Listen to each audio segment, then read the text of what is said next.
Major trades always shake up the league, but the real chaos lies in the deals that fell through. Chicago's wild pursuit of Russell Wilson was nothing short of a total fever dream. It absolutely set the social media world on fire for weeks on end. These 10 almost deals would have rewritten NFL history and shattered entire legendary dynasties. They would have transformed the legacies of the game's elite. First, Brian Burns to L.A. 2022. During the 2022 deadline, the Rams threw a massive haul at Carolina for their star pass rusher. 2 firsts and a second were on the table. Yet Scott Fitterer incredibly turned it all down. The GM viewed Burns as untouchable, even though the team had just fired Matt Ruhule, desperate to avoid a tanking reputation. They wanted to prove the locker room was still fighting. They gambled on keeping him, hoping to lock him down with a massive new contract extension. Burns demanded $30 million annually, creating a massive gap neither side could ever bridge. Carolina cratered to a league-worst 2-15 record. Soon, Burns wanted out, and their leverage was gone. It was the ultimate missed opportunity for a king-ass ransom that never materialized. They eventually dumped him to the Giants for a mere second-rounder,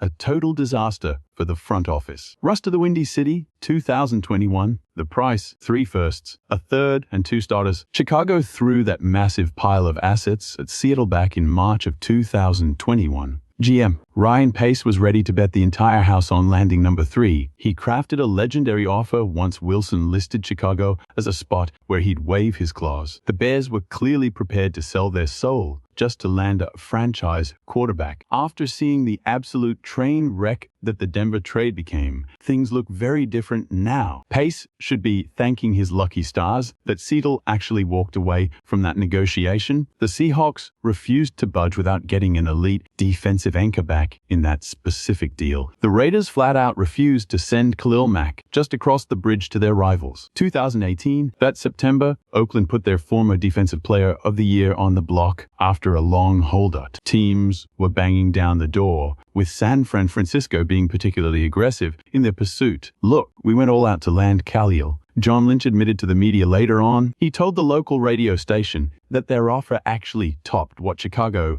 eventually paid out. Yet, Oakland ultimately settled for the Bears' package of 2 firsts and a 3rd-round pick, plus a 6th rounder. Rumor has it they just couldn't stomach helping their cross-town rivals. Big Ben to the Rams, 2010. Hard to imagine, but Pittsburgh actually tried to move him. That year, a 6-game suspension and serious off-field allegations had his future in total doubt. Even with the ban reduced to 4 games, the front office was fed up with his drama. Reports surfaced that the Steelers actually reached out to Steve Lewis to gauge their trade interest. They're hunting for a premium draft asset to replace the face of their entire franchise. Steve Lewis passed on the deal, which actually made perfect sense at that specific moment.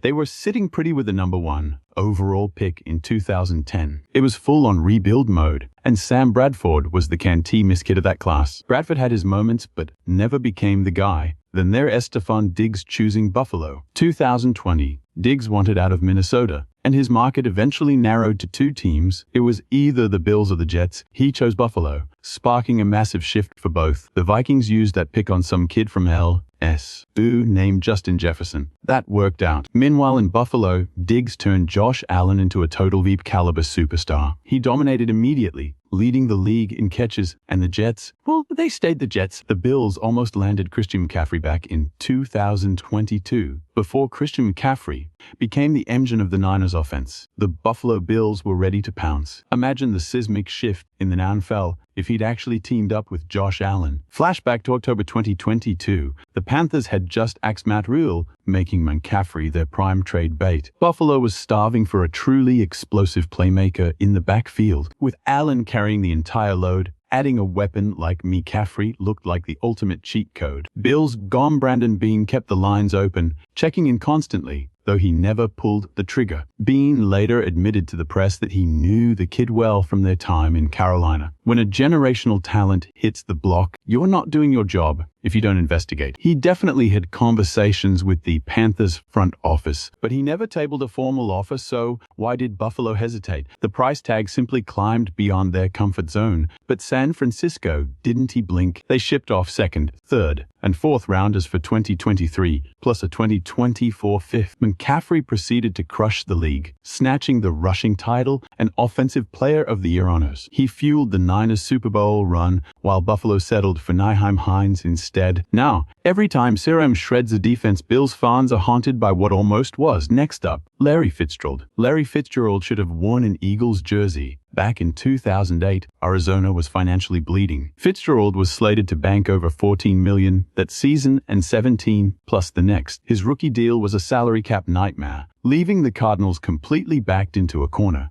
According to the legend himself, Philly offered first and third round picks for the perennial All-Pro. Arizona actually gave the proposal some serious thought. Ultimately, they locked him down with a $40 million extension and a no-trade clause to keep their icon. But here's the ultimate irony. Later that season, these two powerhouses collided in the NFC Championship game. Fitzgerald absolutely gutted Philadelphia, hauling in 9 catches for 152 yards. His 3 touchdowns propelled Arizona to a 32-25 win and a trip to Super Bowl 43. Philly suffered their 4th title game heartbreak that decade, destroyed by the very man they nearly bought. Fitzgerald went on to become the 2nd leading receiver in history, spending 17 years in the desert. Meanwhile, the Eagles spent an eternity searching for a true number 1 threat. One rejected trade led to a total championship collapse. Now, the Deshaun Watson saga. 2022. New Orleans played every card perfectly, yet they still came up empty. They were the only team to land a second meeting, with owner Gail Benson flying in personally. The Saints gutted their entire payroll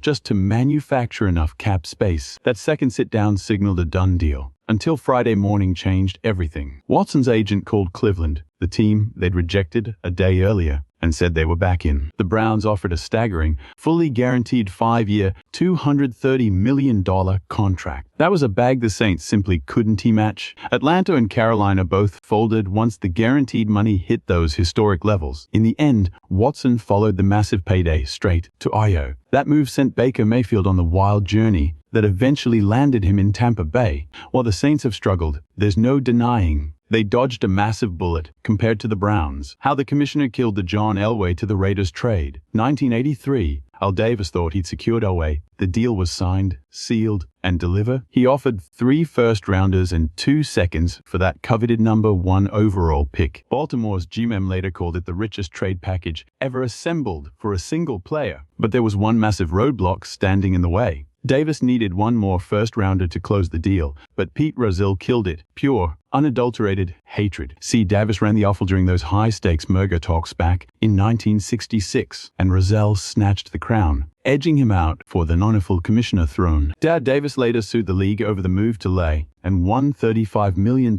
That bad blood let Denver steal Elway for a total bargain. All it cost was backup Mark Herman, tackle Chris Hinton, and a single first-round pick. Elway used that chance to grab 2 rings and cement himself as an all-time legend. Flashback to 2007, Randy Moss and Aaron Rodgers were nearly swapped in a blockbuster. During that draft, Oakland was desperate to dump Moss. He was a ghost on the field, managing only 43 catches before they gave up. 2 heavyweights were circling the waters, Green Bay and New England. Rumor has it, the Raiders offered Moss straight up for a young kid named Aaron Rodgers. Just imagine that. Rodgers was a total wildcard back then, just a backup rotting on the bench behind Brett Favre. The Packers were still committed to Favre for a few more seasons. Moss would have been the ultimate weapon for one last title run. Instead, Rodgers might have never seen the light of day in Green Bay. Keep in mind, the Raiders held the number 1 overall pick that year. If they landed Rodgers, they could have flipped that pick or snagged Calvin Johnson at number 2. But the deal died over draft capital. Oakland wanted a 4th rounder, and the Packers refused to budge. So the trade simplified, just Moss for a draft pick. New England swooped him